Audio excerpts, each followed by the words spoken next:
അപ്പം നമുക്ക് എയർ ഫ്രയറിൽ എങ്ങനെ അടിപൊളിയായിട്ട് എഗ് പപ്സ് ഉണ്ടാക്കാമെന്നുള്ളൊരു വീഡിയോ കണ്ടാലോ.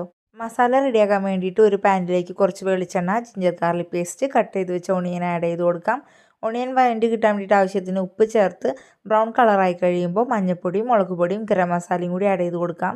മസാലയെല്ലാം നന്നായി കുക്ക് ചെയ്ത് ഒരു ബ്രൗൺ കളറായി കഴിയുമ്പോൾ നമുക്ക് ആവശ്യത്തിന് ടൊമാറ്റോ കെച്ചപ്പും കൂടി ആഡ് ചെയ്തിട്ട് മസാല മാറ്റി വയ്ക്കാം. എന്നിട്ട് നമുക്ക് ബോയിൽ ചെയ്തെടുത്ത എഗ്ഗ് ഹാഫ് ചെയ്ത് കട്ട് ചെയ്ത് മാറ്റി വെക്കണം കേട്ടോ.